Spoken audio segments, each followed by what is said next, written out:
کریم صلی اللہ علیہ وسلم کا ارشاد ہے، ہمیں یہ اپنی زندگی میں یاد بھی رکھنا چاہیے، اپنی اولادوں کو پڑھانا بھی چاہیے، اور اس بات کا احساس دلانا چاہیے کہ رسول اللہ صلی اللہ علیہ وسلم کی اس پیشین گوئی کے مصداق ہم برگ بن گئے تو برباد ہو جائیں گے۔ آپ نے فرمایا 4 چیزیں ایسی ہیں جو جہلیت کی ہیں، جو ضلالت اور گمراہی کی ہیں، لیکن میری امت کے اندر نہیں جائیں گی، یہ میری امت کے لوگ انہیں اپنائے رکھیں گے۔ ان میں فرمایا سب سے پہلا آپ نے فرمایا یہ ہے کہ اپنے حسب پہ فخر کرنا، کہ میں جس ذات سے، میرا جس برادری سے، میرا جس معاملے سے تعلق ہے، میں سب سے افضل ہوں، یہ چاہے کوئی بھی ہو۔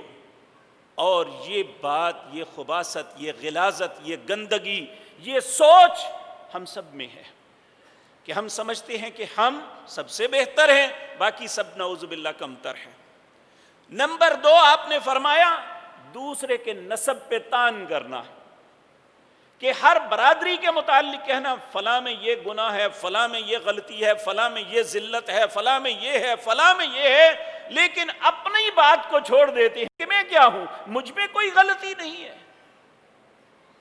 نمبر 1 اپنے حسب پہ فخر، نمبر 2 دوسرے کے نسب پہ طعن، نمبر 3 ستاروں پہ اپنی قسمت کا انحصار کرنا۔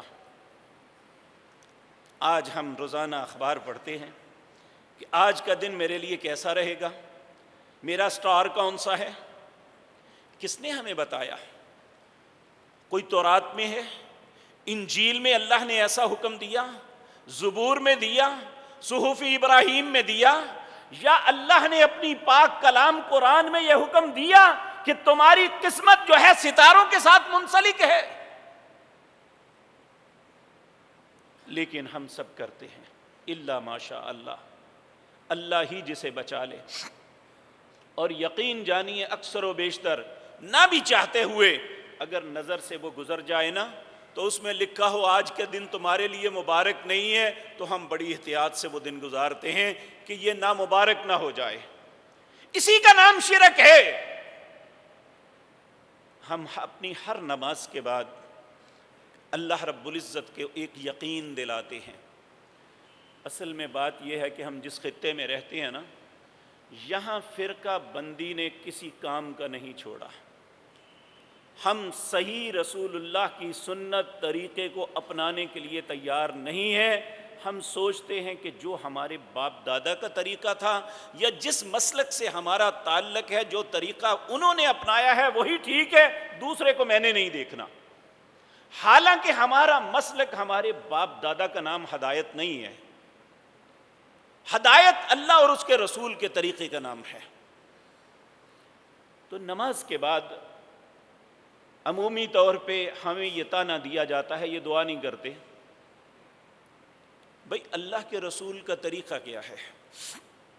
آپ نماز کے فوراً بعد کچھ اذکار پڑھتے ہیں، ہم انہیں تو بھول گئے، ہمیں اپنی رسم یاد رہ گئی کہ ہاتھ اٹھائے منہ پہ پھیرے، اس کا نام دعا ہو گیا ہے، جس میں نہ اطمینان ہے، نہ سکون ہے، نہ اللہ کی تعریف ہے، نہ رسول اللہ پہ درود ہے۔ چند کلمات کہہ کے منہ پہ ہاتھ پھیر لینے کا نام دعا بنا لیا، اور جو بات اللہ کے رسول نے سکھائی اسے فراموش کر دیا۔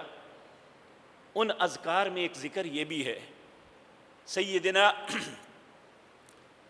اللہ اکبر حضرت معاذ بن جبل رضی اللہ تعالی عنہ فرماتے ہیں، اللہ اکبر، حضرت مغیرہ بن شعبہ رضی اللہ تعالی عنہ فرماتے ہیں کہ میرے صاحب جناب محمد الرسول اللہ صلی اللہ علیہ وسلم نے مجھے حکم دیا، فی کل دبر الصلاۃ، اپنی ہر نماز کے بعد جب تم نماز مکمل کر لو تو اللہ کے سامنے اس بات کا اقرار کرنا، اس پہ عقیدہ رکھنا۔ وہ کیا؟ اللہم لا مانع لما اعطیت ولا معطی لما منعت ولا ينفع ذا الجد منک الجد، اے اللہ جسے تو عطا کرنا چاہے اس سے کوئی روک نہیں سکتا، اور جس سے تو روک لے اسے کوئی دے نہیں سکتا، ولا ينفع ذا الجد منك الجد، دنیا کا کوئی طاقتور، کوئی مالدار، کوئی صاحب علم، صاحب منصب نہ کسی کا کچھ بگاڑ سکتا ہے نہ سنوار سکتا ہے، اے اللہ جب تک تو نہ چاہے۔ تو پھر یہ کیا عقیدہ ہوا کہ سفر ہمارے لیے منحوس ہے؟